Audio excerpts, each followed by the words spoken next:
বৃহস্পতিবার দুপুরে গোঘাটের সানমাদিতে রহস্যজনকভাবে মৃত বিজেপি নেতা শেখ বাকিবুল্লাহর পরিবারের সাথে দেখা করতে এসেছিলেন রাজ্যের বিরোধী দলনেতা শুভেন্দু অধিকারী। এদিন তিনি মৃত বিজেপি কর্মীর পরিবারের সাথে দেখা করেন, কথা বলেন, তাদের পাশে থাকার আশ্বাস দেন, কিছু আর্থিক সাহায্য করেন। তিনি তার 2 সন্তানের লেখাপড়ার দায়িত্ব নাই বলেও জানান মৃত বিজেপি নেতার স্ত্রী মানোয়ারা বেগম। এরপরই সাংবাদিকদের প্রশ্নের উত্তরে বিজেপি কর্মী বাকিবুল্লাহর মৃত্যু নিয়ে শুভেন্দু অধিকারী বলেন, একাধিক বিষয় এখনও ধোঁয়াশা রয়েছে, সেই ধোঁয়াশা না কাটলে আগামী দিনে বিজেপি পথে নামবে বলেও জানান তিনি। পুলিশের উচিত মোবাইলের কল রেকর্ড পরিবারকে শোনানো, সুইসাইড নোট যেটা 1 মাস আগে সেটা সেন্ট্রাল ফরেন্সিকে পাঠানো উচিত। একাধিক প্রশ্ন উঠছে, তবে ময়না তদন্তের রিপোর্ট আসুক, আমরাও অপেক্ষা করছি। দল সবসময় এই পরিবারের পাশে আছে, থাকবেও।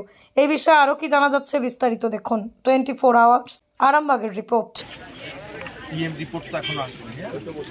ঠিক আছে, ওর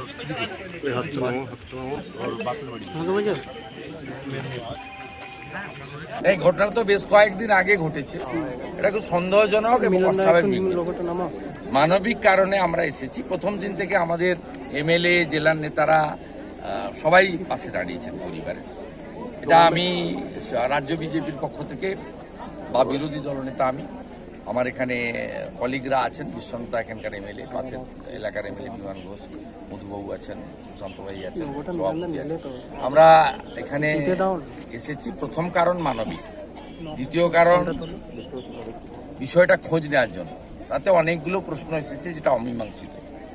এক হচ্ছে ফোন নিয়ে চলে গেছেন পুলিশ, কল রেকর্ড বের করে পরিবারকে জানাননি যে কি অবস্থায় আছে।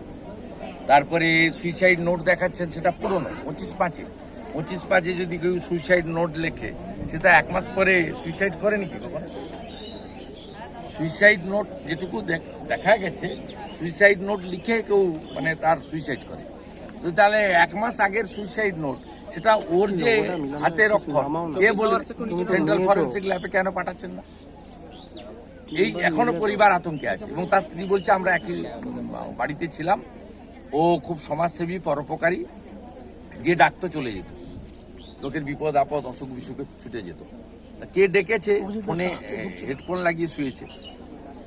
এই সমস্ত অমীমাংসিত বিষয়, যাতে এবং হাত দুটো বাঁধা ছিল, তারপর তা বডি নামানোর আগে কেউ বাঁধলো না আগে থেকেই বেঁধে তাকে খুন করে ঝুলিয়ে দেওয়া হলো, এই বিষয়গুলো তো পুলিশকে ক্লিয়ার করতে হবে।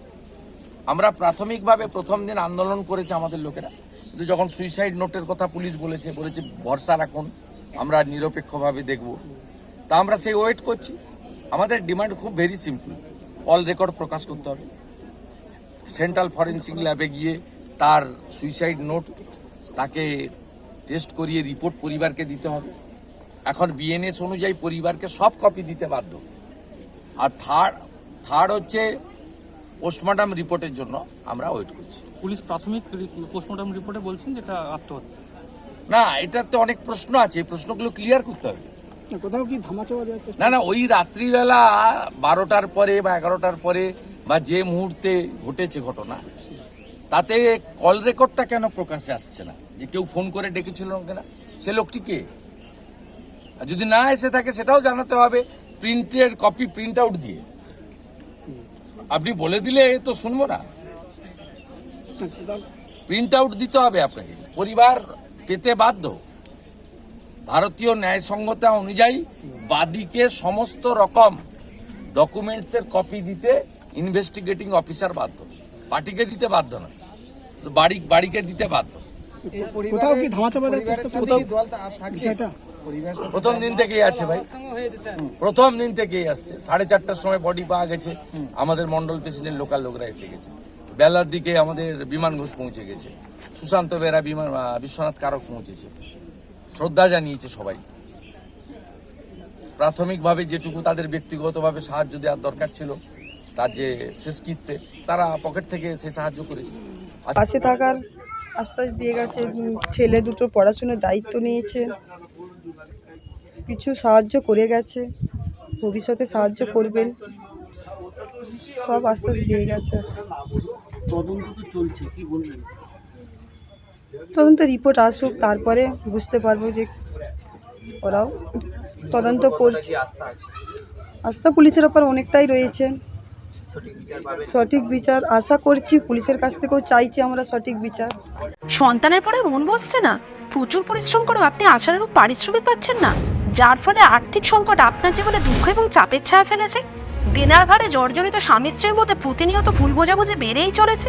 নতুন বাড়ি কিনেছেন, কিন্তু সেই স্বপ্নের বাড়িটা যেন আরো দুর্ভোগ নিয়ে এসছে আপনার জীবনে। আপনি ভাবছেন সস্তায় পাওয়া বাড়িটা নেওয়াটাই কি সঠিক সিদ্ধান্ত ছিল? এমনই সব দ্বিধাদ্বন্দ্ব এবং জীবনের কঠিন মুহূর্তে আপনাকে সঠিক পথে পরিচালিত করবেন আন্তর্জাতিক খ্যাতিসম্পন্ন স্বর্ণপদক ও স্বর্ণ মুকুটপ্রাপ্ত ডক্টর অজয় শাস্ত্রী। তিনি শুধু আপনাকে পথই দেখাবেন না, আপনার জীবনে সত্যিকারের সুখ, শান্তি, ঐশ্বর্য, অর্থ যেন সঠিক সময় আপনার কাছে পৌঁছে দেয় সেই দায়িত্বও নেবেন।